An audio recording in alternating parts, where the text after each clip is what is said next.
Hello, everyone. Good evening, ma'am.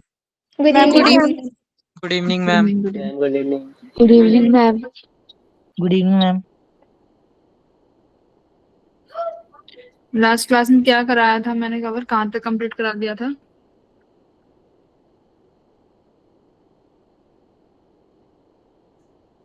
Gravitation चल रहा था ना, आई थिंक. हेलो, ग्रेविटेशन चल रहा था ना. ठीक है, ग्रेविटेशन कंप्लीट कराते हैं.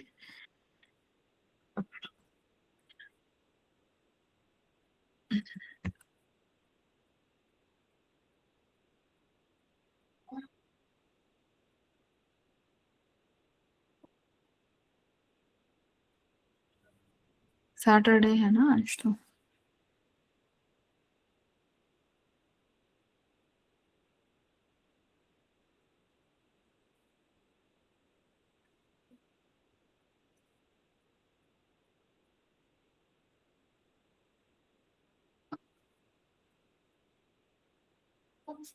देखो, आप सभी के पास ग्रेविटेशन के ये मॉड्यूल्स होंगे ना अवंती के. ऑनलाइन तो मिले होगा. ऑनलाइन तो होंगे ना.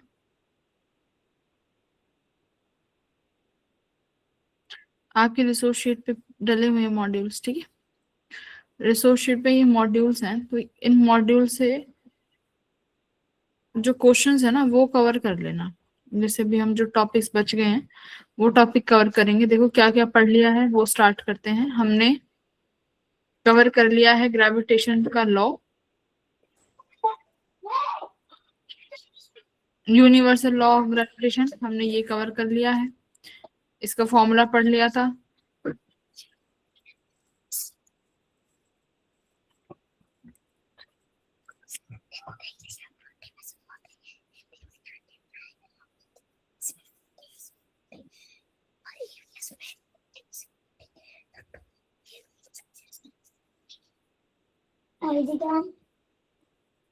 ठीक है, तो ये हमने ग्रेविटेशनल फोर्सेस के बारे में पढ़ लिया था. इसके बाद हमने सुपर पोजिशन भी देख लिया था कि अगर एक पर्टिकुलर मास पे नंबर ऑफ फोर्सेस अप्लाई हो रहे हैं तो उनका नेट फोर्सेस कैसे लेना है ना. तो वेक्टर के थ्रू हम इसका सुपर पोजिशन प्रिंसिपल यूज कर लेते हैं. इस तरीके के क्वेश्चन हमने क्लास में बैठ के ही कर लिए थे. फिर ग्रेविटेशनल फील्ड पढ़ा था कि ग्रेविटेशनल फील्ड क्या होता है. तो इसका फॉर्मूला क्या होता है, टेस्ट मास को अगर मैं फोर्स से डिवाइड कर देती हूँ तो मेरे पास फील्ड निकल के आ जाता है ना. तो फील्ड सिर्फ gm/r² होता है. फोर्स मेरे पास m0/r² होगा, है ना. तो यहाँ से m0 से डिवाइड कर दिया तो वो मेरा ग्रेविटेशनल फील्ड बन गया. ठीक है, उसके बाद हमने तुम्हें ग्रेविटेशनल पोटेंशियल भी पढ़ाया था कि ग्रेविटेशनल पोटेंशियल कितना निकल के आता है, ग्रेविटेशनल पोटेंशियल एनर्जी कितना निकल के आता है. तो पोटेंशियल कितना सिखाया था, -gm/r. तो ये है पोटेंशियल. नेगेटिव पोटेंशियल होता है. नेगेटिव पोटेंशियल क्यों है, ये नेगेटिव साइन क्या दिखा रहा है, नेगेटिव साइन दिखा रहा है कि यहाँ पर जो तुम्हारे पास जो भी फोर्स आने वाली है ये फोर्स जो होगी ये अट्रैक्टिव फोर्स होगी. दैट्स वाई यहाँ पे ये पोटेंशियल जो आया है ये नेगेटिव साइन को शो करेगा. सिमिलरली पोटेंशियल एनर्जी लिखवाई थी. पोटेंशियल एनर्जी क्या होती है, पोटेंशियल एनर्जी. पोटेंशियल एनर्जी कितनी होती थी भाई, आएंगे अभी पोटेंशियल एनर्जी पे भी. ठीक है, तो मैंने तुम्हें रिंग के लिए क्या निकालना सिखाया था. रिंग के लिए हमने पोटेंशियल निकाला था और रिंग के लिए हमने फील्ड निकाली थी, है ना. रिंग के लिए दोनों चीज निकाली है, फील्ड और पोटेंशियल. ठीक है, ये हम ऑलरेडी निकाल चुके हैं क्लास में बैठ के. ये डायग्राम भी बनवाया था. फिर उसके बाद मैंने तुम्हें सिखाया था किसकी वजह से, स्फीयर्स की वजह से सिखाया था. सॉलिड स्फीयर की वजह से क्या होगा. ठीक है, इसकी वजह से हमने फील्ड निकाली थी अलग अलग पॉइंट पे, इनसाइड आउटसाइड सरफेस. ठीक है, तो शेल के लिए सिखाया था कि शेल के केस में क्या होगा. शेल के केस में पोटेंशियल क्या रहेगा, अंदर वही रहेगा जो उसकी सरफेस पे है, लेकिन हमारे पास फील्ड क्या हो जाएगी, इनसाइड 0 हो जाएगी. ये शेल के लिए हमने सिखाया था तुम्हें.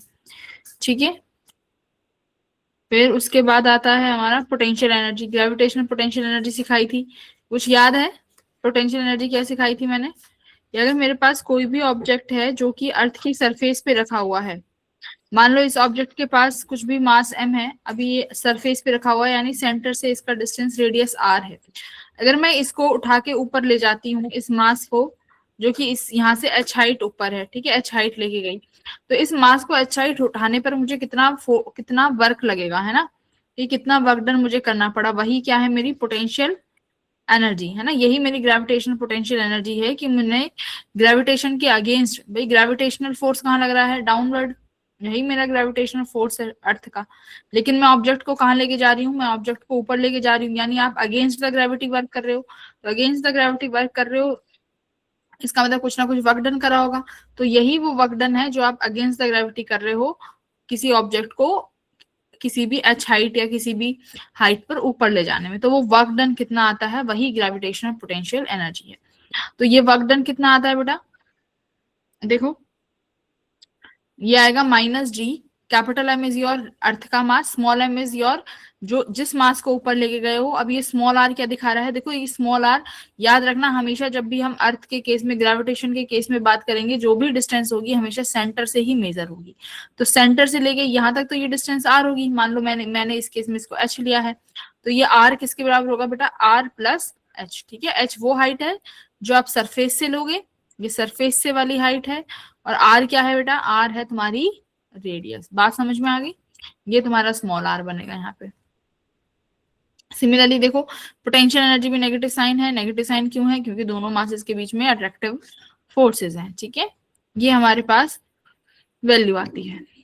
उसके बाद हम इसको किस फॉर्म में लिख सकते हैं, -gmm/r को, ये भी हमने सीखा था कि चेंज इन पोटेंशियल एनर्जी या इंक्रीज इन पोटेंशियल एनर्जी कितना होगा, मान लो यहाँ पर कुछ पोटेंशियल एनर्जी थी, पोटेंशियल एनर्जी इनिशियल, ऊपर जाके कुछ फाइनल पोटेंशियल एनर्जी होगी, तो यहाँ पर पोटेंशियल एनर्जी का इंक्रीज हुआ है इनिशियल से फाइनल, तो कितना पोटेंशियल एनर्जी का इंक्रीज हुआ है, उस चेंज की बात कर रहे हैं कि वो चेंज कितना है पोटेंशियल एनर्जी का, ठीक है। तो देखो सिंपल सी बात है, अगर मैं तुम्हें यहाँ से सिखाऊं, इस सेंटर से लेके ये वाला डिस्टेंस r है बेटा,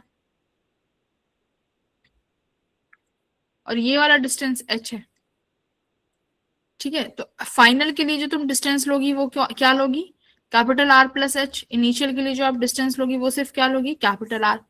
तो यहाँ से मुझे चेंज निकालना पड़ेगा, चेंज इन पोटेंशियल एनर्जी कैसे निकालते हैं, u final minus u initial, तो इसको सॉल्व करके क्या आंसर आता है बेटा, mgh, m इज योर यही वाला मास जिसको ऊपर उठा के पटका है, g is your gravitational value, ये वो ग्रेविटेशनल वैल्यू है जिस प्लेनेट की हम बात कर रहे हैं, कुछ भी हो सकता है, जरूरी नहीं है हर बार अर्थ हो। h क्या हो जाएगी, h वो हाइट है जिसको आपने उस सरफेस से ऊपर रखा हुआ है, बात समझ में आई।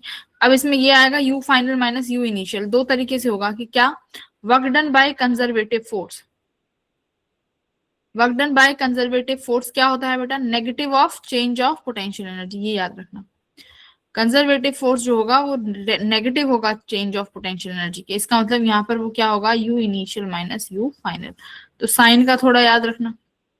लेकिन वर्क डन बाय एक्सटर्नल की बात करें कि एक्सटर्नल फोर्स कितना है, तो एक्सटर्नल बेटा direct change in potential energy के बराबर हो जाएगा, इसका मतलब सीधा u final minus u initial answer आ जाएगा, ठीक है। तो इसका मतलब जो ये आप यहाँ पे निकाल रहे हो, ये कौन सा वर्क डन होगा, एक्सटर्नल, ठीक है, तो ये एक्सटर्नल वर्क डन आया है जो हमने यहाँ पर mgh लिखा है। अगर यहीं पर ये कंजर्वेटिव बोल देते हैं तो कंजर्वेटिव के केस में वो वाली टर्म नेगेटिव हो जाती है, ठीक है। ये बेसिक चीजें हैं, थोड़ा सा हमें इन चीजों का ध्यान रखना है।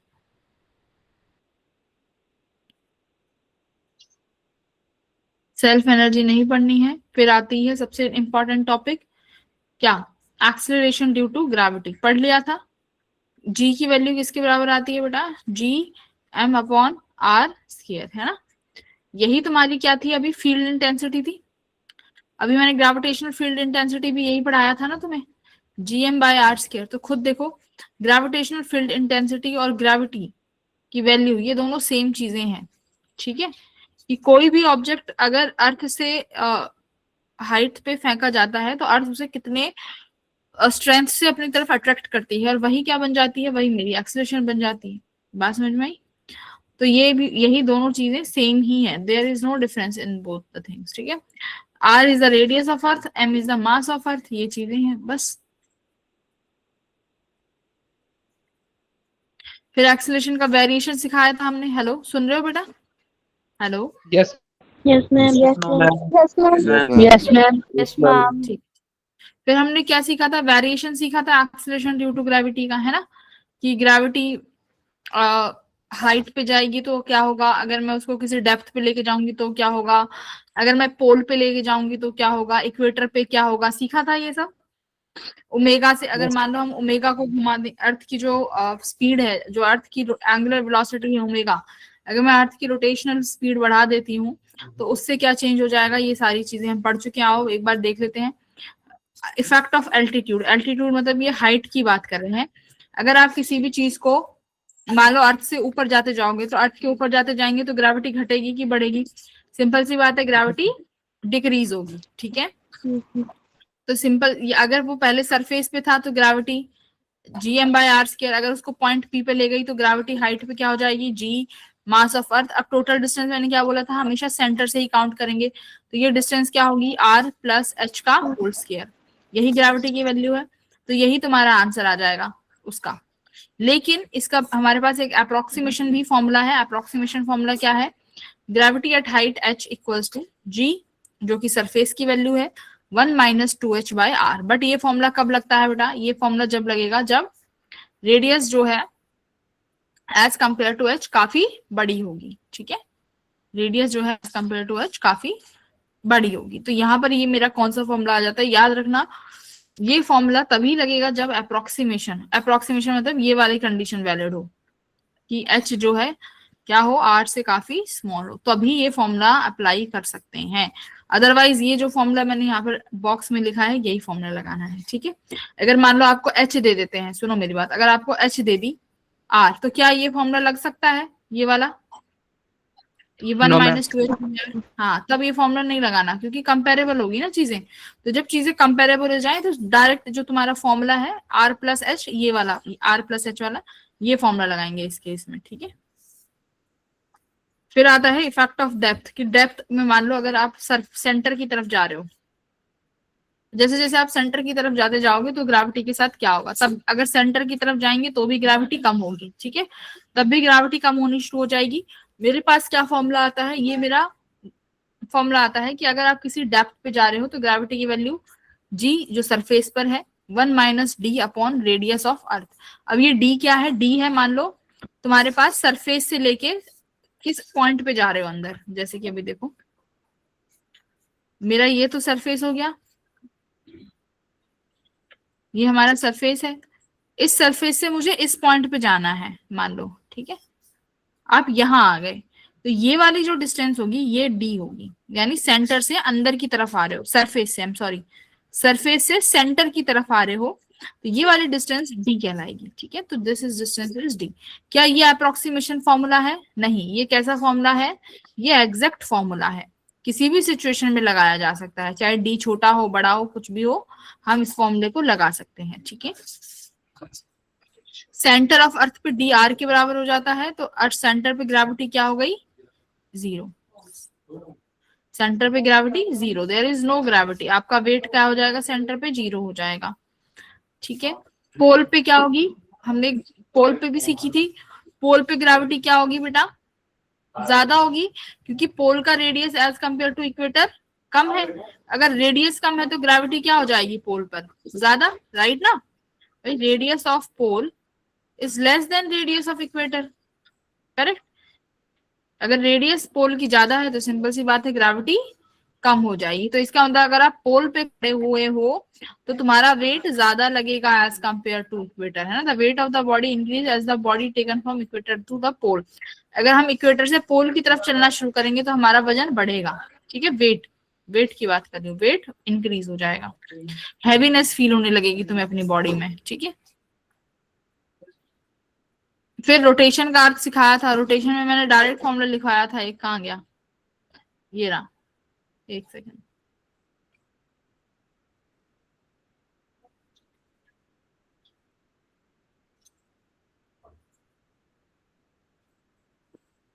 cos 90 के टर्म में था,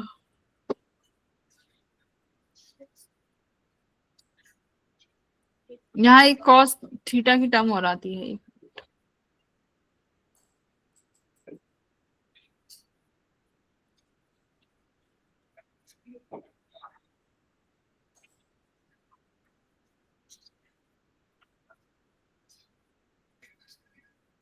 ये फॉर्मूला है देखो, g equals to g dash equals to g 1 minus radius of earth omega square upon g cos square theta. ठीक है, ये कॉस स्क्वायर थीटा जरूर लगता है। अब ये थीटा कौन सा एंगल है, देखो मान लो मेरे पास ये अर्थ है, ये मेरा इक्वेटर हो गया और ये मेरा पोल हो गया। जो भी ये थीटा लिया जाएगा ना, याद रखना इक्वेटर से लिया जाएगा, यानी ये लाइन जो ए बी है ये इक्वेटर वाली लाइन है। ठीक है, अब मैं यहाँ पर हूँ, मान लो मेरी ये लोकेशन है, अब मुझे इस लोकेशन पे चाहिए कि इस लोकेशन पे ग्रेविटी क्या है, पर्टिकुलर इस पॉइंट पे क्या ग्रेविटी की वैल्यू है। तो ये वाला जो एंगल होगा ना, ये हमेशा कहाँ से लेंगे हम, इक्वेटर से लोगे। ठीक है, तो इक्वेटर पे अगर मैं बात करूं डायरेक्ट एट इक्वेटर, तो बेटा इक्वेटर पे इक्वेटर लाइन से कितना एंगल बनेगा, देखो खुद बताओ, यही इक्वेटर है और इक्वेटर से ही एंगल लेना है, तो कितना हो जाएगा एंगल 0। तो एट इक्वेटर थीटा कितना हो जाएगा 0 डिग्री। अगर थीटा 0 डिग्री है तो इक्वेटर पे जी इक्वेटर कितना हो जाएगा, देखो जी 1 minus R omega square upon g. ठीक है, तो यही वैल्यू इक्वेटर पे हो जाएगी। अगर मैं पोल पे बात करूं तो पोल पे कितना एंगल हो जाएगा बेटा, थीटा की वैल्यू 90 डिग्री हो जाएगी। देखो ये इक्वेटर है और यहाँ पर है पोल, ये है तुम्हारा इक्वेटर, करेक्ट। पोल से इक्वेटर कितने डिग्री पर है, देखो खुद बताओ, 90 डिग्री पर है। तो यानी यहाँ पर थीटा 90 डिग्री हो गया, कॉस 90 कितना हो जाता है 0, यानी ग्रेविटी कितनी हो गई पोल पर सरफेस के बराबर, यानी यहाँ पर मैक्सिमम ग्रेविटी है। इस केस से भी यहाँ पर जो ग्रेविटी है वो मैक्सिमम है। ठीक है, पोल पर फिर से ग्रेविटी मैक्सिमम हो गई। तो देख लो काफी ऐसे सिनारियोज हैं जो पोल पर ग्रेविटी को इक्वेटर से ज्यादा बना रहे हैं। फिर आती है एस्केप स्पीड। कौन बताएगा एस्केप स्पीड में क्या समझाया था, जल्दी बोलो, भूल गए होंगे। मैम ऑब्जेक्ट की ऐसी स्पीड जिस पर अगर वो ऑब्जेक्ट मूव करे तब एक टाइम ऐसा आता है जब वो अर्थ के रिवॉल्यूशन करने के बाद अर्थ की एयर सरफेस से बाहर चली जाती है, जिसके बाद उसके ऊपर ग्रेविटेशन का कोई इफेक्ट नहीं पड़ता। हाँ, है ना, कि अगर आप किसी ऑब्जेक्ट को पर्टिकुलर वेलोसिटी से थ्रो करें और वो इस वेलोसिटी से थ्रो करने के बाद उस प्लैनेट की ग्रेविटेशनल फील्ड को क्रॉस कर जाए और उस फील्ड को अगर वो क्रॉस करके बाहर चला गया तो वो अपना इंटरस्टेलर स्पेस में चला जाता है। बाहर जाके वो यूं ही ऐसे ही घूमता रहेगा, वो पार्टिकल वापस कभी भी उस प्लैनेट पर नहीं आएगा। तो अर्थ के लिए वो स्पीड कितनी है, अर्थ के लिए है वो 11 किलोमीटर पर सेकेंड, और उस स्पीड को नाम दिया जाता है एस्केप स्पीड। तो एस्केप स्पीड निकालने के लिए हम क्या यूज करते हैं बेटा, मैंने सिखाया था, क्या यूज करेंगे हम, कंजर्वेशन ऑफ एनर्जी का इस्तेमाल करते हैं। जब भी वेलोसिटी का, मेरी बात ध्यान से सुनो, ग्रेविटेशन के केस में ज्यादातर अगर वेलोसिटी का सवाल पूछा गया है, उसमें मैक्सिमम केसेस में क्या लगता है, नहीं अब याद रखना, वो ज्यादातर एस्केप स्पीड के केसेस में होना चाहिए, उसमें हम कंजर्वेशन ऑफ एनर्जी का इस्तेमाल करेंगे। ठीक है, तो क्या लगाओगे, initial kinetic energy plus initial potential equals to potential final plus kinetic energy final. तो इनिशियल तो मान लो हाफ एम वी स्क्वायर हो गई, ये मेरी एस्केप स्पीड है जो निकालेंगे। इनिशियल पोटेंशियल एनर्जी सिंपल सी बात है, सरफेस से ही फेंकोगे किसी भी ऑब्जेक्ट को, सपोज तुमने सरफेस से ही फेंका है तो कितना हो जाएगा, माइनस जी मास ऑफ अर्थ, जो ऑब्जेक्ट फेंका है उसका मास, अपॉन रेडियस किसकी, अर्थ की। फाइनली पोटेंशियल एनर्जी क्या हो जाएगी, देखो फाइनली तुम्हारा पार्टिकल कहाँ जाके रुकेगा मुझे आइडिया नहीं है, तो लेकिन उस ऑब्जेक्ट की हम डिस्टेंस को क्या लेते हैं, इन्फिनिटी, कि भाई अर्थ से बाहर निकल जाना चाहिए। तो आर इन्फिनिटी हो गया, तो सिंपल सी बात है पोटेंशियल एनर्जी 0 हो जाएगी, प्लस काइनेटिक एनर्जी क्या हो जाएगी बताओ,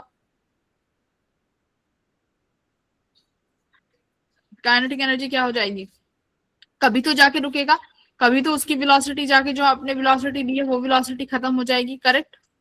तो काइनेटिक एनर्जी भी यहाँ से 0 हो गई, तो यहाँ से आप निकाल लोगे half m v square equals to G M naught upon radius of अर्थ।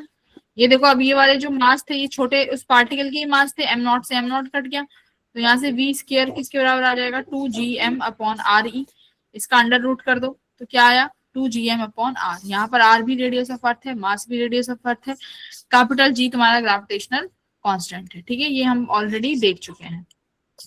अब यहाँ पर देखो किस किस फैक्टर्स पर डिपेंड करती है, ये भी कराया है। सिंपल सी बात है, फॉर्मूले में ही दिख रहा है, मास पर और रेडियस पर डिपेंड करेगी ही करेगी। Position from where the particle is projected, या मतलब पोजीशन पे इसलिए डिपेंड करेगा क्योंकि इनिशियली जो पोटेंशियल एनर्जी है वो उसमें हमें आर की वैल्यू लेनी है। अगर आप किसी और हाइट पे जाके फेंकोगे, मान लो रेडियस ऑफ अर्थ पे ना फेंक रहे, आप सरफेस पे नहीं खड़े, आप किसी एच हाइट पे जाके और फेंक रहे हो, तो पोटेंशियल एनर्जी में वेरिएशंस आ जाएंगी। ठीक है, उस अकॉर्डिंग फिर तुम्हारी जो एस्केप वेलोसिटी वो चेंज होगी। तो सिंपल सी बात है, पोजीशन में चेंज डिपेंड करता है। दूसरा किस पर डिपेंड नहीं करती, एंगल। आप किस एंगल पे प्रोजेक्ट कर रहे हो हमें कोई मतलब नहीं है, क्योंकि पोटेंशियल एनर्जी और ये एस्केप, ये कैसी काइनेटिक एनर्जी, ये सब कैसी क्वांटिटीज हैं। ठीक है, मास ऑफ बॉडी, यानी जिस बॉडी को फेंक रहे हो वो कितनी कमजोर है, कितनी हैवी है, कितनी पतली है, इन चीजों पर भी डिपेंड नहीं करेगी। ठीक है, या तो हाथी को फेंक दो या छोटी सी बॉल को फेंक दो, सेम 11 किलोमीटर पर सेकंड की स्पीड चाहिए होगी। ठीक है, देखो कितनी अच्छी बात है, तो ये वाली बात है। If a body thrown from earth surface, देखो अब क्या लिखा है कि अगर बॉडी को एस्केप स्पीड से फेंका जाएगा तो वो कभी भी अर्थ पर लौट के वापस नहीं आएगी, ग्रेविटेशनल फील्ड से बाहर चली गई, लेकिन वो क्या करना शुरू कर देगी, सन के चारों तरफ चक्कर लगाना शुरू कर देगी। ठीक है, वो किसी ऑर्बिट में आ जाएगी, तो अर्थ के सन के चारों तरफ चक्कर लगाना शुरू कर देगी, बट अर्थ से बाहर चली जाएगी, धरती से बाहर चली जाएगी। ये वाले क्वेश्चन होते हैं हमारे। ठीक है, अब यहाँ क्या लिखा है, a very small groove is made into the earth. ध्यान से सुनिए, ये आपकी अर्थ है, आपने अर्थ को डिग कर दिया। ठीक है, पूरा ए से लेके बी तक, मतलब पूरा बीच में से आपने इसको एक होल वो बना दिया, लूप होल। ठीक है, बीच में से डिग कर दिया। अब कोई मास पार्टिकल है जो कि r/2 डिस्टेंस पे रखा हुआ है फ्रॉम सेंटर से, देखो ये लिखा जाओ, इस सेंटर से r/2 डिस्टेंस पे रखा हुआ है। कह रहा है find the escape speed of the particle from that place. ये स्पीड बताओ कि पार्टिकल यहाँ से बाहर आ जाए। देखो अगर पार्टिकल के पास कोई स्पीड नहीं होगी ना, तो वो ए से बी, बी से ए से बी, बी से ए ऐसे ही घूमता रहेगा। अगर तुम किसी स्पीड से नहीं चलोगे, है ना, अगर मान लो तुम्हारे पास कोई स्पीड नहीं है, तुम्हारी वेलोसिटी 0 है, तो तुम ए और बी के अलोंग ऑसिलेट होते रहोगे। ठीक है, तो अगर तुम्हें यहाँ से बाहर निकलना है तो तुम्हें कितनी स्पीड चाहिए बताओ। अब तुम्हें कितनी स्पीड चाहिए, फिर से एस्केप का क्वेश्चन है, इसका मतलब फिर से क्या लगाना पड़ेगा, एनर्जी कंजर्वेशन। अब खुद बताओ एनर्जी कंजर्वेशन कैसे लगाओगे। इस पार्टिकल के पास इनिशियली यही तो लिखोगे, kinetic energy initial plus potential energy initial, potential energy final plus kinetic energy final, यही तो लिखोगे बेटा, हेलो, है ना। अब काइनेटिक एनर्जी इनिशियल वही है, वही तो हमसे पूछा है, हाफ mv², यानी यही वेलोसिटी हमें चाहिएगी, एस्केप वेलोसिटी कितनी देनी है। मुझे इनिशियल पोटेंशियल एनर्जी बताओ कितनी है पार्टिकल के पास,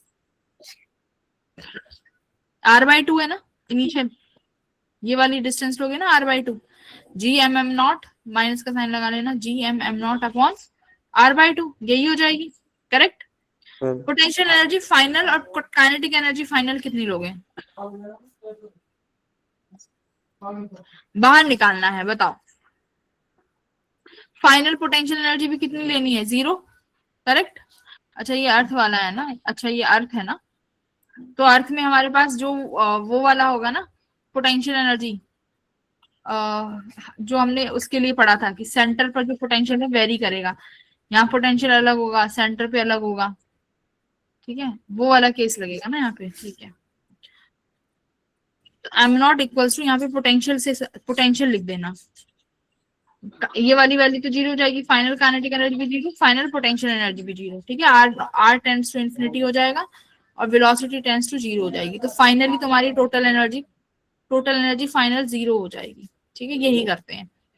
अब यहाँ पर पोटेंशियल एनर्जी को देखो, ये इसलिए लिया है क्योंकि हमारे पास ये अर्थ है, यानी ये स्फेरिकल बॉडी है, तो स्फेरिकल बॉडी के केस में अंदर जो पोटेंशियल होगा वो हर पॉइंट पर डिफरेंट होगा। ठीक है, अगर ये शेल होता, यानी ये स्फेरिकल बॉडी होती, ध्यान से सुनो, if this is your spherical body, spherical body में तो हर पॉइंट पर पोटेंशियल बराबर होगा, चाहे यहाँ लिख लो पोटेंशियल बराबर, यहाँ ले लो पोटेंशियल बराबर, यहाँ ले लो पोटेंशियल बराबर, यहाँ ले लो पोटेंशियल बराबर। बट अगर बॉडी स्फेयर है ना, स्फेयर है, उस पर पोटेंशियल हर पॉइंट पे अलग अलग आएगा। तो ये वाला फॉर्मूला मैंने ऑलरेडी सिखाया हुआ है लिखना। ठीक है, बट यहाँ पर वो स्मॉल r जो हम लिखते थे ना, फॉर्मूला क्या होता था, फॉर्मूला होता था gm/2r³ 3r² minus small r square, ये फॉर्मूला होता था। यहाँ पर तुम्हें स्मॉल आर की जगह क्या लेना है, कैपिटल R बाई 2 लेना है बस, ठीक है। वैसे स्मॉल आर की जगह यहाँ फॉर्मूले में R बाई 2 लिख देना, बाकी चीजें एज इट इज सेम है, कुछ डिफरेंस नहीं है। यहाँ से अब तुम क्या निकाल लोगे बेटा, ये वाली जो वेलोसिटी है ना, ये इनिशियल वेलोसिटी, ये इनिशियल वेलोसिटी बस आपको कैलकुलेट करनी है, कितनी आई 11 GME बाय 4R आ जाएगी, ठीक है।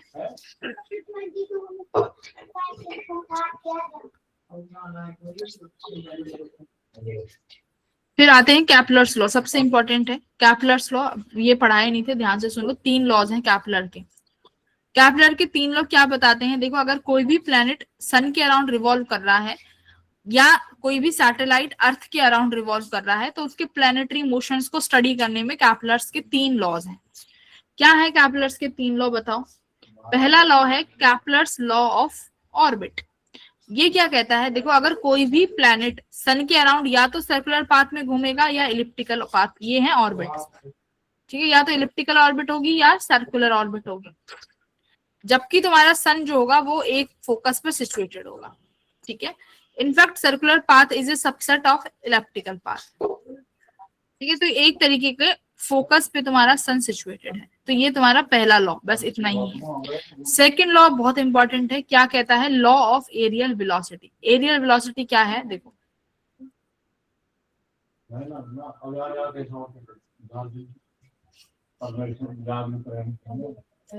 To understand this law let's understand the angular momentum conservation. देखो ये वाला जो लॉ है ये किस पे बेस्ड है, angular conservation for the planet, ठीक है। एंगुलर कंजर्वेशन पे ये हमारा लॉ बेस्ड है। क्या कहता है, देखो अगर कोई भी प्लैनेट इलिप्टिकल ऑर्बिट से मूव कर रहा है, उसके ऊपर जो ग्रेविटेशन फोर्स एक्ट करेगा, कहां से करेगा, सेंटर टू द सेंटर, मतलब प्लैनेट के सेंटर से लेके सन के सेंटर तक ग्रेविटेशन, क्योंकि कैसा फोर्स है भाई, लाइन ज्वाइनिंग फोर्स है ना, ग्रेविटेशनल फोर्स कैसा फोर्स है, लाइन ज्वाइनिंग फोर्स है, तो फोर्स हमेशा सेंटर टू सेंटर मूव करेगा, ठीक है। तो टॉर्क क्या हो जाएगी, सन के अबाउट, टॉर्क यहाँ पर 0 हो गई।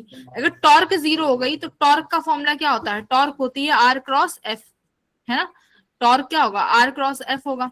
अगर टॉर्क 0 है तो एंगुलर मोमेंटम क्या हो जाएगा, देखो एंगुलर मोमेंटम को यहाँ पे हमने J से डिफाइन किया हुआ है, तो एंगुलर मोमेंटम क्या हो जाएगा, कैसे लिखते हैं बोलो, MVR होता है ना angular momentum, MVR sine theta लिख सकते हो, और क्या लिख सकते हो, R क्रॉस P लिख सकते हो, करेक्ट, यही तो है एंगुलर मोमेंटम, ठीक है।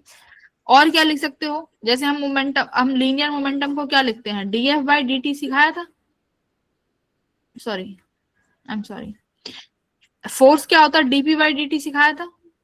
सेकेंड लॉ ऑफ न्यूटन याद करो, फोर्स किसके बराबर होता है, rate of change of linear momentum, dP by dt।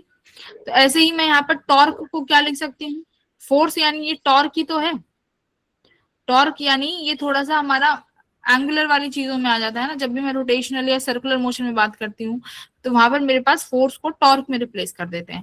तो यहाँ पर ये मेरे पास टॉर्क है, अगर फोर्स dP बाई dt है तो टॉर्क किसके बराबर हो जाएगा, dJ बाई dt ना। J क्या है, जबकि एंगुलर मोमेंटम, भाई ये लीनियर मोमेंटम है, J क्या है, एंगुलर मोमेंटम। अब हमने क्या किया है कि टॉर्क 0 है, क्यों टॉर्क क्यों 0 है, देखो टॉर्क तब लगता है जब हमें क्या मिले, टॉर्क देखो कैसे, टॉर्क का मतलब क्या है, टॉर्क लगने के लिए क्या चाहिए होता है, सपोज करो ये ऐसे सिंपल से एग्जांपल से समझाती हूँ, ये मान लो तुम्हारा डोर है ना, घर का दरवाजा है, अरे घर का दरवाजा है, ठीक है, यहाँ पर हैंडल होता है कहीं पे, मान और ये हिंज पॉइंट होता है, राइट, यहाँ पर हिंज होता है ना गेट, ये हिंज्ड पॉइंट होते हैं, बोलो यस और नो, यस मैम। ये हिंज पॉइंट होता है। मैं अभी जो तुम्हें समझा रही हूँ बेसिक है, अभी रोटेशन पढ़ते हैं ना, रोटेशन में आता है, पर थोड़ा ओवरव्यू ले लो। जैसे यहाँ पर मैं सिंपल समझाती हूँ, घर का दरवाजा डोर, ये भी टॉर्क पर ही बेस्ड है ना, दरवाजा टॉर्क पे कैसे बेस्ड है, जैसे कि हमारा घर का जो गेट होता है, जो रूम में लगे होते हैं, मेन दरवाजा जो रूम में लगा होता है, सिंगल डोर, एक तरफ से हिंज होता है, अब उसका डोरबेल, उसका जो हैंडल होता है ओपन करने का, वो यहाँ लगा होता है हैंडल ओपन करने का, करेक्ट। अगर तुम दरवाजे को इस हैंडल से खोलते हो तो आसानी से खुल जाता है, यस और नो? Yes ma'am. उसको अगर हिंज पॉइंट से ही खोलोगे क्या दरवाजा खुलेगा? खोल के देखना। अगर हिंज पॉइंट पे फोर्स लगाओगे क्या दरवाजा खुलेगा? नहीं खुलेगा। No, ma'am. नहीं खुलेगा। क्यों नहीं खुलेगा? देखो यहाँ पर आता है टॉर्क। टॉर्क का फॉर्मूला मैंने तुम्हें अभी क्या पढ़ाया? R cross F। क्या इसका मतलब क्या है? अगर तुमने कोई फोर्स लगाई, अब जैसे तुमने फोर्स लगाई हिंज पॉइंट पे ही, हिंज पॉइंट पे तुमने फोर्स लगाई, अब ये आर क्या होता है? ये आर बेटा वो परपेंडिकुलर डिस्टेंस है जो कि तुम फोर्स जिस लाइन पे फोर्स लग रहा है वहां से हमें परपेंडिकुलर डिस्टेंस लेनी होगी। अगर तुमने यहाँ पर हिंज पॉइंट पर ही फोर्स लगाई तो यहाँ पर मेरे पास आर 0 हो जाता है, मेरे पास कोई परपेंडिकुलर डिस्टेंस नहीं बचता, क्योंकि ये आर कहाँ से लेते हैं? ये आर लेते हैं हिंज पॉइंट से। कहाँ से लेंगे बेटा? ज्यादातर केसों में ये आर जो डिस्टेंस होती है हिंज पॉइंट से ली जाती है। अब देखो अगर मैंने ये हैंडल पे पकड़ी तो हैंडल पे हिंज पॉइंट से ये डिस्टेंस आर हो गई, और तुम फोर्स कैसे लगाते हो दरवाजे पर? ऐसे अंदर की तरफ, और ये हिंज पॉइंट से जो ये डिस्टेंस हुई ये आर परपेंडिकुलर हो गई। समझ आया कुछ? देखो दरवाजे पर पुश कैसे करते हो? अंदर की तरफ पुश करोगे ना, दरवाजा अंदर की तरफ पुश करोगे, और ये रेडियस कैसे है? इस हिंज पॉइंट से लेके तुम्हारे हैंडल की जो रेडियस है, देखो रेडियस ऐसे हो गई, और जो तुमने पुश किया वो अंदर की तरफ किया, तो अंदर के लिए मैं अभी क्रॉस बना रही हूँ। तुमने अंदर फोर्स किया क्रॉस ऐसे, और ये तुम्हारी आर है, तो यहाँ पर परपेंडिकुलर डिस्टेंस मिल गया ना, तो टॉर्क जनरेट हो गई। बात समझ में? यहाँ पर टॉर्क जनरेट हो गई। लेकिन अगर हिंज पॉइंट पे ही धक्का लगा रहे हो, अब देखो ये हिंज पॉइंट है और इसी पे ही धक्का लगाए जा रहे हो, तो ये आर जो डिस्टेंस है ये क्या थी? ये 0 थी, है ना? तो इस चक्कर में यहाँ पर क्या नहीं होता? टॉर्क जनरेट नहीं होता। तो टॉर्क क्या करता है? किसी भी चीज को रोटेट कराता है। क्या कराता है टॉर्क? कोई भी चीज को टॉर्क जो होता है वो घुमाने का काम करता है, रोटेशनल का काम करता है, ठीक है? अब इसीलिए यहाँ पर देखो टॉर्क क्यों जनरेट नहीं हुआ? क्योंकि जो ये फोर्स लग रहा है ये भी सेंटर टू सेंटर फोर्स है, देखो, है ना? और ये जो रेडियस है ये भी इसी के अलोंग लग रही है, क्योंकि कैसा फोर्स है? कैसी लाइन ज्वाइनिंग फोर्स है, तो फोर्स भी इसी डायरेक्शन में और आर भी इसी डायरेक्शन में, और आर और एफ के बीच में एंगल कितना हुआ? 0 डिग्री। और जे की वैल्यू क्या थी अभी? mvr साइन थीटा, और साइन 0 हुआ तो जे कितना हो जाएगा मेरे बेटा? सॉरी टॉर्क की बात करें, टॉर्क क्या था? R F sine theta, R F sine theta. अब ये साइन थीटा कितना हो गया मेरा? आर और एफ दोनों सेम डायरेक्शन में है, फोर्स भी और रेडियस भी, तो साइन 0 डिग्री होगा। तो साइन 0 हुआ तो टॉर्क क्या हो गया? टॉर्क यहाँ पर, हाँ, तो यहाँ पर 0. टॉर्क लग रहा, ठीक है? यहाँ पे टॉर्क 0 है, और अगर टॉर्क 0 है तो तुम्हें पता है अगर टॉर्क 0 है तो मेरा अभी फोर्स क्या था? Rate of change of linear momentum. Torque क्या होगा? Rate of change of angular momentum. P की जगह पर जे लिखा है, ठीक है? इफ टॉर्क इज 0 इसका मतलब डीजे बाई डी टी किसके बराबर आ जाएगा? 0 के बराबर। बोलो डीजे बाई डी टी 0, क्योंकि टॉर्क 0। समझा दिया टॉर्क 0 क्यों। अगर मुझे बात बताओ, अगर ये चीज 0 है इसका मतलब तुम कहोगे कि मैम मोमेंटम का चेंज 0 है, मोमेंटम का चेंज 0 है, इसका मतलब मोमेंटम क्या है? एंगुलर मोमेंटम क्या हो गया? कांस्टेंट हो गया कि नहीं हो गया? भाई उसका चेंज ही तो 0 है, डीजे बाई डी टी मतलब D by D T change 0 है, बट एंगुलर मोमेंटम 0 नहीं होगा। तो एंगुलर मोमेंटम कैसा है? एंगुलर मोमेंटम है कांस्टेंट, यानी mvr sine theta which is your angular momentum. कैसे लिखते हैं एंगुलर मोमेंटम को? r cross p। p क्या होता है भाई? p होता है मास इनटू वेलोसिटी। क्रॉस को हटा के क्या लगाएंगे? क्रॉस प्रोडक्ट को हटा के साइन प्रोडक्ट लगता है, तो r mvr साइन थीटा। बोलो ठीक है? तो mvr साइन थीटा हो जाएगा यहाँ।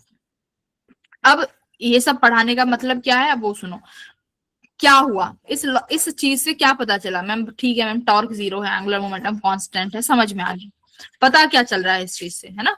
इस चीज से पता क्या चलेगा? देखो इस चीज से हम ये चीज आइडेंटिफाई करेंगे। देखो if a planet moves around the sun, अगर कोई भी प्लैनेट सन के अराउंड मूव करेगा तो क्या होगा? रेडियस वेक्टर ऑल्सो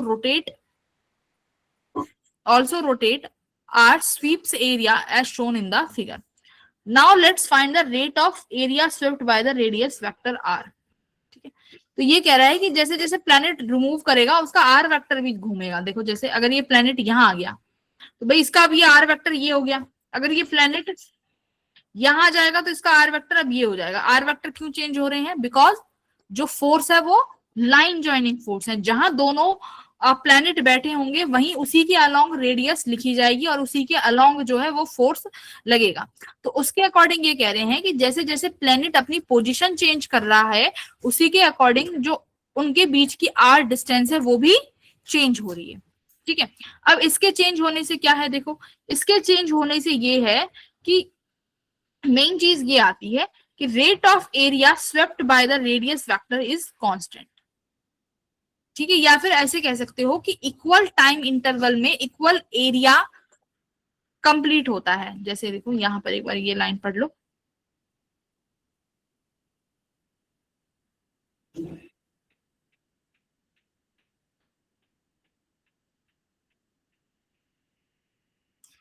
ठीक है। तो क्या हुआ कि अगर मान लो ये एरिया इन्होंने dt टाइम में कवर किया है तो जो दूसरा एरिया यहाँ पर स्वेप्ट आउट होगा वो भी बराबर होगा इस dt टाइम का। ठीक है, देखो इस ऐसे समझो, तुम ऐसे नहीं समझ पाओगे। सपोज यहाँ पर तुम्हारा सन है, ठीक है बेटा, सुनो ये सन है। प्लेनेट की दो पोजीशन की बात करते हैं, ये प्लेनेट की दो पोजीशन है, एक ए और ये एक प्लेनेट यहाँ आ गया दो सेकंड पोजीशन। ठीक है, ये रेडियस वेक्टर मान लो r1 है, ये सेंटर से सेंटर ये वाला जो रेडियस वेक्टर है ये r2 है। ठीक है, ओके। अब मुझे बताओ, देखो अगर प्लेनेट बी पोजीशन पे है और प्लेनेट ए पोजीशन पे है, क्या उनकी वेलोसिटी सेम रहेगी बेटा? अगर कोई प्लैनेट पोजीशन ए पे है और कोई प्लैनेट बी पोजीशन पे है, क्या उनकी वेलोसिटी सेम होंगी? देखो बी पर जो प्लैनेट है वो सन के क्लोज है ना, ये क्लोज है, और ए वाला जो है ये दूर है थोड़ा सा, राइट है ना, ये दूर है थोड़ा सा, फार है ये। अब मुझे बताओ क्या वेलोसिटी में कुछ चेंज आएगा यहाँ पे? तुम बताओ, आना चाहिए। यस क्यों? मैम। क्योंकि अभी हमने mvr साइन थीटा भी तो पढ़ा है ना, mvr साइन थीटा भी कांस्टेंट होना चाहिए ना। अगर रेडियस कम हुई है भाई, आर कम हो गई ना, देखो खुद देखो आर कम हुआ है, अगर आर कम हुआ है तो इस चीज मास चेंज हो नहीं सकता, आर कम हो गया। और साइन थीटा भी देखा था इनके बीच में तो वो था। तो अब मुझे बताओ इस वेलोसिटी को बढ़ना पड़ेगा ना, अगर आर कम हुआ है तो वेलोसिटी बढ़ेगी कि नहीं बढ़ेगी? क्योंकि मुझे एंगुलर मोमेंटम को कांस्टेंट करना है, यस और नो। तो बी पोजीशन जैसे ही तुम्हारा प्लेनेट सन के क्लोज आएगा, रेडियस उसकी कम हो जाएगी, वेलोसिटी बढ़ गई, बढ़ गई वेलोसिटी। सिमिलरली अगर कोई तुम्हारा ए पर अगर आपका प्लैनेट है तो यानी आर वेक्टर तो बहुत बड़ा है, आर वेक्टर बड़ा है, मोमेंटम तो मुझे कांस्टेंट रखना है, मोमेंटम कांस्टेंट रखना है तो उसका वेलोसिटी क्या होगा? v2 घटेगा, घटेगा ना, घट गया। ठीक है, तो यही है मेरा क्या, यही मेरी क्या है सेकंड लॉ, यही सेकंड लॉ है कि एरिया जो स्वेप्ट आउट होगा ना, इक्वल टाइम इंटरवल में इक्वल एरिया स्वेप्ट आउट होगा। एक लाइन में लिख लो, equal area swept out in equal time interval. कैसे? मान लो यहां से यहां तक तुम्हारा प्लेनेट है, इस ए पोजीशन से इस सी पोजीशन पे आया dt टाइम में, ठीक है। ए से इस नई सी पोजीशन पे आने पर तुम्हारे प्लेनेट ने कितना समय लिया बेटा? dt समय लिया। तो उसने जब ये ए से सी पोजीशन पे आने पे dt समय लिया तो उसने कुछ ये वाला एरिया कवर किया है, ये वाला कवर एरिया किया होगा ना, देखो कुछ एरिया तो कवर करेगा ना भाई प्लैनेट, उसने सपोज करो ये एरिया कवर किया। अब हम देखते हैं, मैं अब टाइम फिक्स कर देती हूँ dt, तुम्हारा अब प्लैनेट बी पॉइंट पे है। अब बी पॉइंट पे मैंने देखा कि भाई dt टाइम लो, अब देखो कि ये बी प्लैनेट कहाँ पहुंचता है। अब उस dt टाइम में मैंने देखा कि ये मेरा प्लैनेट जो है यहाँ पहुंच गया डी पर, तो लाइन जॉइनिंग बना दी। अब उस dt टाइम में हमने क्या देखा, जो ये एरिया की वैल्यू आई ना, जो ये एरिया की वैल्यू आई है, ये दोनों एरिया क्या आए हैं, क्या आए हैं बेटा? बराबर आए हैं। बात समझ में आ गई? ये दोनों एरिया क्या मिलेंगे? इक्वल मिलेंगे। क्यों? क्यों इक्वल मिले? क्योंकि मैंने किस में देखा? इक्वल टाइम इंटरवल में देखा। मैंने दोनों के लिए टाइम इंटरवल क्या कर दिया? फिक्स कर दिया ना, dt। तो दोनों का टाइम इंटरवल फिक्स कर दिया तो एरिया क्या मिला? बराबर। अब कोई बता सकता है एरिया क्यों बराबर पड़ा? क्योंकि एंगुलर मोमेंटम कांस्टेंट है। क्या है इसके पीछे का बेसिक? एंगुलर मोमेंटम कांस्टेंट है। रेडियस बढ़ेगा तो वेलोसिटी कम, वेलोसिटी बढ़ेगी तो रेडियस कम, तो इसीलिए जो इनका एरिया जो आया है ये सेम समय में बराबर आता है। ठीक है, ये चीज है। हाँ बोलो।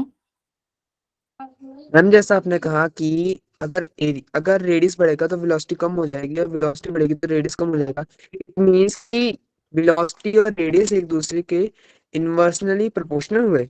बोल सकते हो, ऐसे बोलो कि ए आर कॉन्स्टेंट, ये सॉरी वेलोसिटी और आर ये कांस्टेंट है, ये सेम रहने चाहिए, ये वेरिएबल नहीं है। अगर एक घटेगा तो एक को बढ़ना पड़ेगा, ठीक है, ये चीज है बिल्कुल इनवर्स।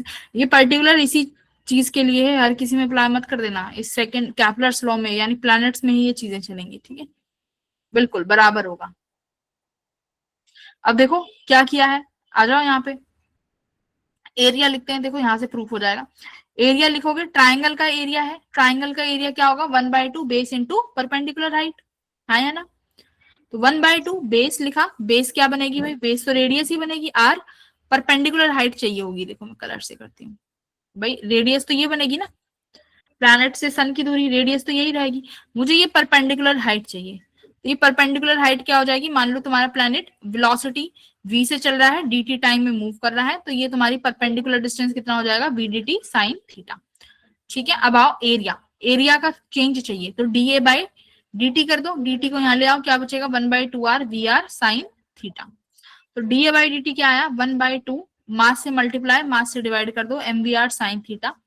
da बाई dt अभी बताया है, da बाई dt क्या रहना चाहिए, da बाई dt क्या होना चाहिए बेटा, कांस्टेंट है ना।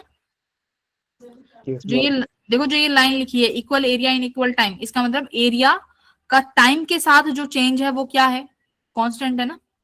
एरिया का टाइम के साथ जो चेंज है वो कांस्टेंट है, तो da by dt should be constant. तो da by dt is constant, तो देखो यहाँ से क्या होगा, mvr साइन थीटा किसके बराबर हो गया, जल्दी बताओ, एंगुलर मोमेंटम है ना। एंगुलर मोमेंटम को L से डिनोट कर दो अपॉन 2m। तो यहां से क्या लिखोगे, L/2m इक्वल्स टू कांस्टेंट, और क्या लिख सकते हो da बाई dt। अगर rate of change of area पूछें कि एरिया का चेंज बताओ कितना है विद रिस्पेक्ट टू टाइम, तो क्या निकाल देना, L/2m निकाल देना। L क्या है एंगुलर मोमेंटम, m क्या है मास ऑफ प्लैनेट, ठीक है, ये प्लैनेट का मास होगा। हाँ यहाँ पे लिख भी देती हूँ, प्लैनेट का मास है, ठीक है। तो ये चीजें हैं जो सेकंड जो है ये सबसे इंपॉर्टेंट है, सेकंड और थर्ड पे भी अभी आते हैं, ठीक है। तो ये हो गया तुम्हारा सेकंड लॉ। थर्ड क्या कहता है, थर्ड पे आ जाओ। थर्ड है टाइम पीरियड का, ये टाइम पीरियड के बारे में बताता है। कैपलर्स का थर्ड लॉ टाइम बताएगा, क्या बताएगा टाइम में, अगर कोई भी प्लैनेट सन के अराउंड रिवॉल्व कर रहा है, सर्कुलर ऑर्बिट में रिवॉल्व कर रहा है, तो वो बताएगा कि उसका पीरियड ऑफ रिवॉल्यूशन कितना है। कि वो कोई भी प्लैनेट, जैसे अर्थ है, अर्थ जो है सन का एक कंप्लीट रिवॉल्यूशन लगाने में कितना समय लेती है, 365 दिन, उससे थोड़ा ऊपर, 365 दिन 4 घंटे कुछ, 4 घंटे 3 नहीं लेती, 4 लेती है। मैम जब आफ्टर 4 बार लीप ईयर आता है तो मैम उस हिसाब से मतलब कि 365 दिन और 24 का चौथाई हिस्सा होता है 24 का चौथाई होना चाहिए ना, तो 24 का चौथाई कितना बनेगा, मैम 6। हाँ 6 घंटे होंगे ना, बिल्कुल हाँ 6 आवर्स होंगे, 24 का चौथाई होना चाहिए, करेक्ट, 6 घंटे है ना। तो 365 दिन और 6 घंटे लेती है। तो इसी तरीके से हर प्लेनेट का अपना समय है। तो अर्थ जैसे अपनी खुद के एक्सिस पर जो कंप्लीट करती है वो 24 घंटे में कर, 24 एग्जैक्ट 24 नहीं है, अगेन 24 घंटे कुछ और टाइम आता है उसमें, ठीक है। तो इसी तरीके से क्या है, हर टाइम पीरियड आता है अपने हर एक प्लैनेट का जो सन के अबाउट रिवॉल्व करता है सर्कुलर ऑर्बिट में। तो क्या है यहाँ पर हमारा वही सेंट्रीपिटल वाला लॉ लगेगा कि यहाँ पर जो एफ सेंट्रीपिटल है वो एफ ग्रेविटेशनल के बराबर कर दो। यहाँ से हम ये वेलोसिटी निकाल चुके हैं ऑब्वियसली, कौन सी वेलोसिटी है ये कौन बताएगा, ये ऑर्बिटल वेलोसिटी है ना, ये ऑर्बिटल वेलोसिटी है, पढ़ाई थी ना कि अगर कोई भी ऑब्जेक्ट सर्कुलर ऑर्बिट में घूमता है तो ऑर्बिटल वेलोसिटी निकालने के लिए सेंट्रीपिटल फोर्स को ग्रेविटेशनल के बराबर कर दो, तो ये आपकी ऑर्बिटल वेलोसिटी आ जाएगी। इसके बाद हमने टाइम पीरियड, अब हमने निकालना है टाइम पीरियड। तो देखो अगर आपके पास ऑर्बिटल वेलोसिटी है तो टाइम पीरियड का मुझे फॉर्मूला बताओ, सिंपल टाइम का मुझे फॉर्मूला बताओ। टाइम का फॉर्मूला क्या हो जाएगा, डिस्टेंस होता है स्पीड इनटू टाइम। टाइम हो जाएगी देखो डिस्टेंस अपॉन स्पीड, अगर यहाँ पर वेलोसिटी है तो डिस्टेंस अपॉन वेलोसिटी या डिस्प्लेसमेंट अपॉन वेलोसिटी लिख दो, ठीक है। पर्टिकुलर एक रोटेशन की बात कर रहे हैं, उसमें तो डिस्प्लेसमेंट तो जीरो ही हो जाएगी, सर्कुलर में डिस्टेंस ले लेते हैं। ठीक है, डिस्टेंस, तो डिस्टेंस कितना आ जाएगा हमारा यहाँ पे बताओ, सर्कुलर मोशन में घूम रहा है तो कितना डिस्टेंस कवर किया होगा, 2 पाई आर सर्कुलर मोशन में। भाई मान लो तुम्हारी ये ऑर्बिट, ये तुम्हारा क्या है, प्लैनेट है, और ये मेरा यहाँ पर सन सिचुएटेड है। अब एक चीज याद रखना, जो ये मैं डिस्टेंस में जो बोल रही हूँ कि बेटा 2 पाई आर हो जाएगा सरकमफ्रेंस, ये आर कौन सी डिस्टेंस होगी बेटा, प्लेनेट के सेंटर से सन के सेंटर तक की डिस्टेंस। ठीक है, ये प्लेनेट और सन के सेंटर टू सेंटर डिस्टेंस है, और इसे और तुम क्या बोल सकते हो, ऑर्बिटल रेडियस भी बोल सकते हो, है ना, ऑर्बिटल रेडियस भी सेम ही चीज है। ये ऑर्बिटल रेडियस है, 2 पाई आर अपॉन वेलोसिटी, वेलोसिटी अभी निकाली है तुमने, √g m अपॉन आर। तो इसको थोड़ा इंटरचेंज करोगे तो 2 पाई आर बाहर आ गया, ये रेडियस टू GM, मैं ये स्क्वायर रूट हटा देती हूँ, तो टाइम का स्क्वायर जो है बेटा किसके प्रोपोर्शनल आ जाता है, r³ के, ये फॉर्मूला बनता है। ठीक है, बाकी ये वाला तुम्हारा मेन फॉर्मूला है। अबे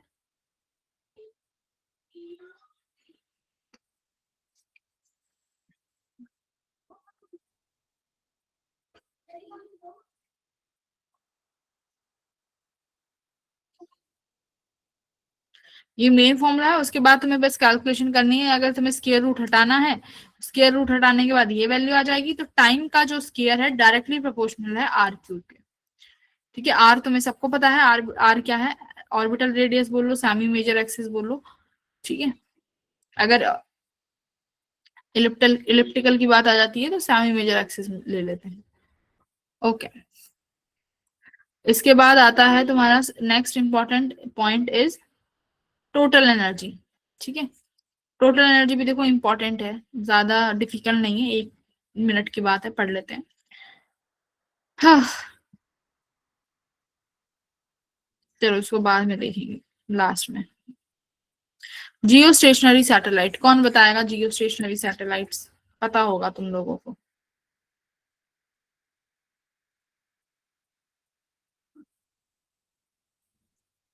बताओ। मैम जो अर्थ के रिस्पेक्ट में स्टेशनरी होते हैं। वेरी गुड, बहुत अच्छे। क्यों होते हैं अर्थ के रिस्पेक्ट में स्टेशनरी?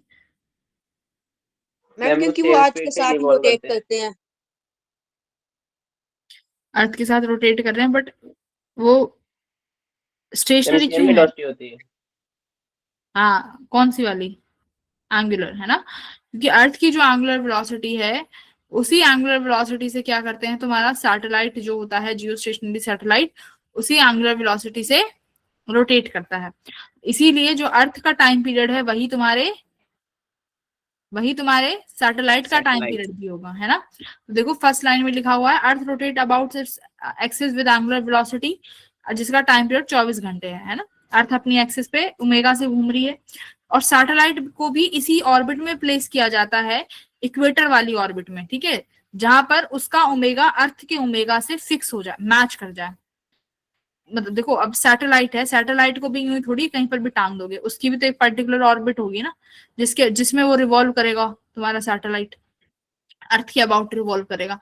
तो अर्थ के अबाउट जब वो रिवॉल्व करता है तो उसको ऐसी ऑर्बिट में टांगा जाएगा जहां पर उसका जो ओमेगा है अर्थ के बराबर होगा, और डायरेक्शन भी अर्थ के साथ ही रहेगी, है ना, अपोजिट डायरेक्शन में रहेंगे। तो उसकी जो रिवॉल्यूशन की जो डायरेक्शन है सैटेलाइट की, वो भी कहाँ रहेगी, सेम एज ऑफ अर्थ की डायरेक्शन में ही टांगा जाएगा। ठीक है, तो जैसे ही अगर मैं अर्थ से देखूंगी तो अर्थ के साथ मैं तो घूम ही रही हूँ अर्थ के साथ साथ, और अर्थ के साथ साथ सैटेलाइट भी घूम रहा है, तो सिंपल सी बात है, मुझे उसकी पोजीशन अपने साथ सेम ही दिखेगी, और वो मुझे क्या दिखेगा, स्टेशनरी ही दिखेगा। This type of satellite is called Jio stationery satellite. ठीक है, इसी को हम क्या बोलते हैं, जियो स्टेशनरी सैटेलाइट बोलेंगे। दो ही चीज याद रखने की है यहाँ पर कि इनका ओमेगा और टाइम पीरियड सेम रहता है। तो जो तुम अर्थ के लिए जो अभी लगाने वाले थे ना, अर्थ का रिवॉल्यूशन वाला फॉर्मूला जो था, T square is directly proportional to r³, वो कैपलर्स का तीसरा लॉ, वो यहाँ जियो स्टेशनरी सैटेलाइट्स के लिए भी भरपूर तरीके से यहाँ पर भी वैलिड है। ठीक है, वो वैलिड होगा यहाँ पे, तो वही सेम एग्जैक्ट फॉर्मूला है।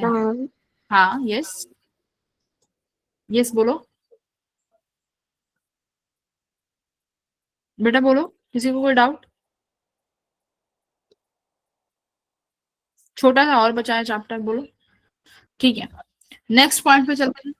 हाँ बोलो। मैम ये जो जियो स्टेशनरी सैटेलाइट्स होते हैं मैम, ये किस लिए यूज होते हैं? ये मैप के लिए यही सैटेलाइट्स यूज होते हैं, मैप के लिए, वेदर फोरकास्टिंग में भी यूज होते हैं। हाँ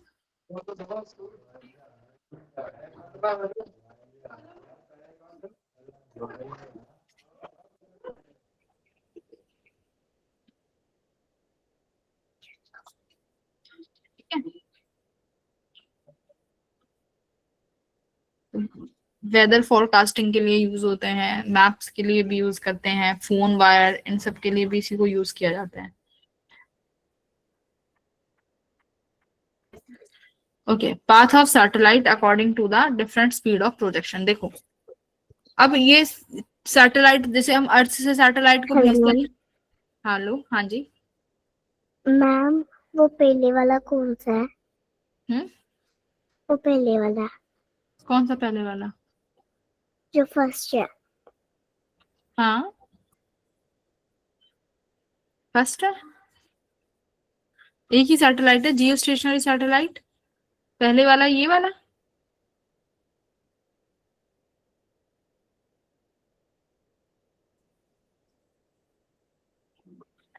ये तो हमने ये तो कैप्लर्स ने लॉ बताया है किसी भी प्लेनेट के लिए। अगर कोई भी प्लेनेट सन के आजू बाजू घूम रहा है सर्कुलर मोशन में, तो उसका टाइम पीरियड क्या रहेगा। अब देखो, अगर कोई भी चीज जैसे अगर अर्थ के अराउंड घूमेगी सर्कुलर मोशन में, तो वो फॉर्मूला यहाँ, ये वाला फॉर्मूला वहां भी तो हम लगा सकते हैं, क्योंकि सेम चीजें हैं ना। सेंट्रीपिटल फोर्स और ग्रेविटेशन फोर्स दो ही चीजें हैं स्पेस में। तो ये वाला फॉर्मूला जो है सैटेलाइट के लिए भी वैलिड है। जैसे देखो, ऑर्बिटल स्पीड हमने किसके लिए निकाली, मेरी बात सुनो, अभी तुमने ऑर्बिटल स्पीड निकाली थी किसी भी प्लेनेट के लिए। अब ये ऑर्बिटल स्पीड आप किसी भी सैटेलाइट के लिए भी निकाल सकते हो, क्योंकि फॉर्मूला तो सेम ही है, F centimetre equals to F gravitational. ठीक है, तो जो भी प्लेनेट के लिए सीखा है वो सैटेलाइट के लिए भी लग सकता है, क्योंकि सैटेलाइट का मोशन भी तो प्लेनेट की तरह ही है, वो भी तो एक ऑर्बिट में ही घूमेंगे। ठीक है, अब बोलो क्या कह रहे हो। हाँ बोलो।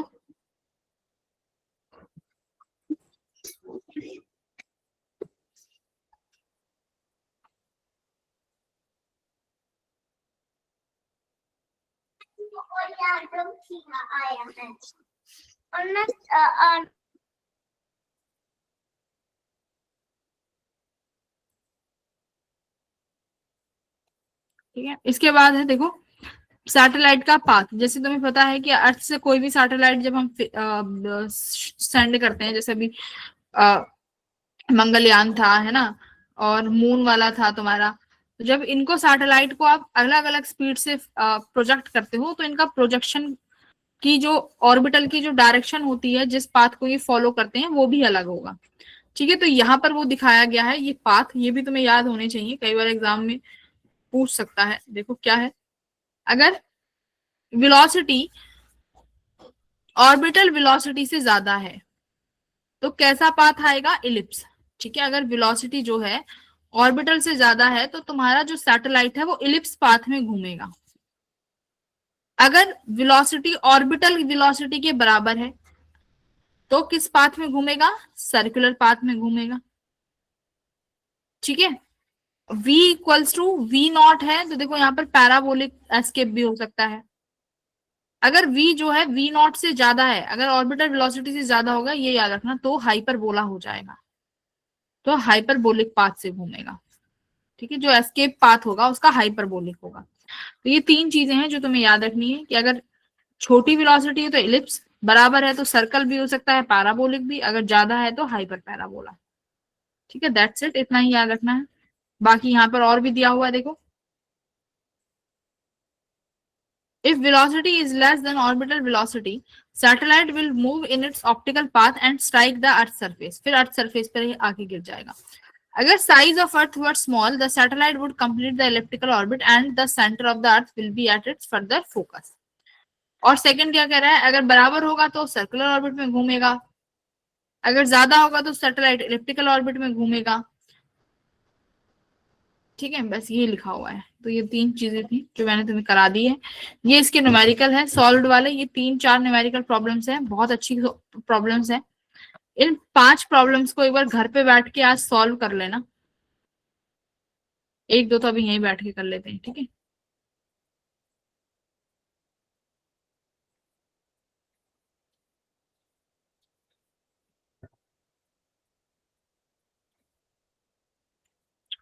है तो डिफिकल्ट वाली प्रॉब्लम्स बेटा।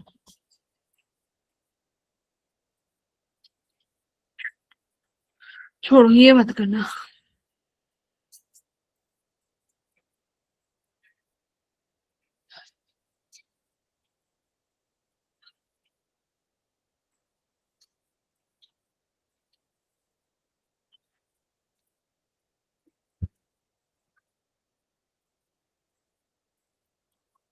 पीवाईक्यू सॉल्व कर लेंगे, ठीक है। बाकी देखो ये एक्सरसाइज भी दी हुई है तुम्हें लास्ट में।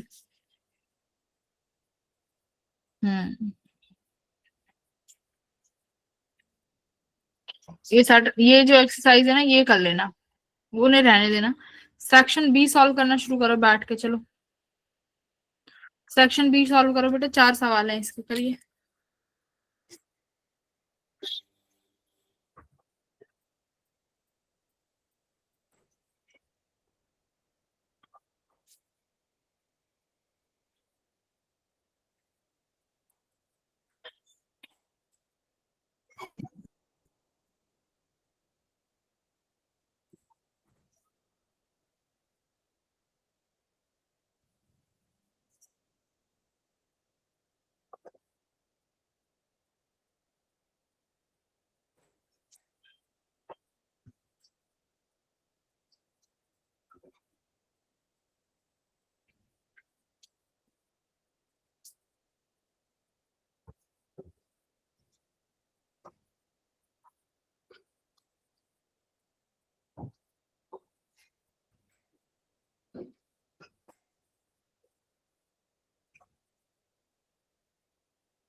किसी को डाउट है तो चैप्टर में पूछ लेना।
करो। फर्स्ट का क्या आंसर आ रहा है?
फर्स्ट का आंसर बोलो क्या आ रहा है?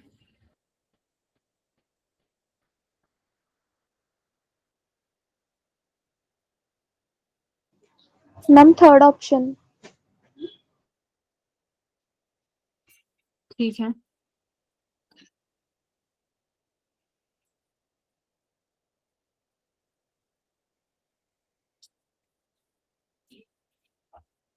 चेक करते हैं।